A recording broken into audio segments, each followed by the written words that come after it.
Imagine that you're in the grocery store and you only have $1.25 to spend. What would you buy? Take a couple seconds, think about it. Now think that you have to feed 6 or 7 people on the product that you just bought. Would it be enough? This is the harsh reality of people living in Burkina Faso, the country I'm going to speak to you about today. Hunger is a prevalent issue here, and the reason that I'm so passionate about this is because I had a chance to study this country at Penn State, and also because I'm a part of Feel Good, which is a nonprofit that raises money and awareness about world hunger. And the reason that you guys might want to listen to this is to learn about a new country that not a lot of people know about, and because we have the opportunity to end hunger in our lifetime. So to understand more about world hunger in Burkina Faso, let's examine the background of Burkina Faso, the causes of hunger in this country, and the programs implemented by the World Food Program to help stop this. So to start, background of Burkina Faso is located in the Sahel region in the northern part of Africa, which is a group of countries that stretches from the Atlantic Ocean to the Red Sea, and Burkina Faso is there, where the dot is. And the size of Burkina Faso is about the size of Arizona in terms of land, but something that I found interesting was that they have 3 times the population of Arizona, so there's about 18 million people living in Burkina Faso and only about 6.7 people living in Arizona. They're also a country that's heavily dependent on agriculture. In fact, the World Food Program estimates that agriculture accounts for 40% of gross domestic product and employs 80% of the population. So if something was to go wrong, maybe with the climate or there's a low yield, this has devastating effects on the country. And the main crops that are grown there are millet, sorghum, peanuts, rice, and maize, which is also known as corn. And their diets are heavily based on grain. They have this one dish called tow, which is flour mixed with water and served with a sauce. And hunger mainly affects children and women.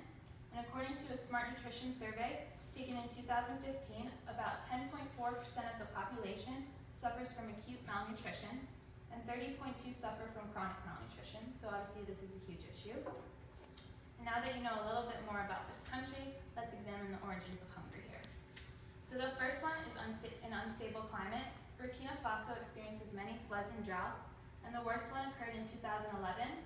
And this was the 3rd drought in a span of 5 years, and it caused the food crisis of 2012. And this affected nine countries and about 18.7 million people. And the reason it was so devastating was because it affected the cereal crop, which was their main crop at that time period, and they're still trying to recover from this. And also, another cause is poverty or food insecurity. About 40% of their population is living below the poverty line on $1.25 a day. In fact, they were ranked one of the poorest countries in the world by the Human Development Index. They were ranked 183 out of 188. Furthermore, in a report done by the World Food Program, they estimate that among agricultural households, 48% cannot cover basic food needs from their own production. So not only do they not have the income to go out into the markets and buy food, they can't even grow enough food to sustain their families, and the little crops that they do grow, they have to be sold. Now that you know a little bit more about the cause of hunger in Burkina Faso, let's discuss the steps being taken by relief organizations like the World Food Program to help combat this issue. So just to give you a little bit of background, the World Food Program is a branch of the United Nations. They're a food aid program, which means they'll go into countries and they'll offer any kind of support they can, maybe in terms of economics or food. They have 3 basic goals in Burkina Faso. The first is to combat malnutrition. The second is to promote education, especially of women. And the third is to help farmers combat the climate change. And just in the interest of time, I'm only going to speak to you about one of the major programs that they've implemented in this country, called the Protracted Relief and Recovery Operation. This was started in 2015 and is projected to go until 2017. There's 2 basic steps to this plan. The first is to prevent and treat acute malnutrition, and they hope to do this through giving out rations of Super Cereal Plus, which is a micronutrient-enriched flour. And the World Food Program plans to prevent acute malnutrition by giving 156,000 people in the 3 regions with the highest levels of undernutrition rations of Super Cereal Plus during the lean season, or the season where not a lot of crops are coming in. And a majority of these people will be school-aged children, and then they'll bring these rations back home to their families to share. The second part of this plan is called Food Assistance for Assets.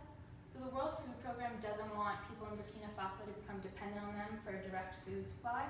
So what they do is they employ the people to build infrastructures and assets. And so they work 20 days per month, and they'll build lowlands for agriculture or sometimes gardens where the women can grow crops. And in return for this work, they'll obtain food.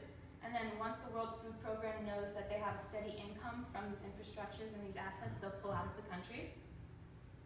So in conclusion, hunger is a major issue in Burkina Faso, a country that's located in the northern region of Africa. The causes of hunger in this country can be attributed to the changing climate and also to poverty and food insecurity. And of course, there are programs implemented by relief organizations such as the World Food Program, but there's still a lot of work to be done, and there's still stuff that we can do as well. So I invite you the next time you go into your grocery stores, think about what $1.25 means to you. Maybe it's a snack, an extra snack, maybe like a bag of chips or an extra granola bar. But to a mother in Burkina Faso, that could be the difference between having a meal for the day or having her children go hungry.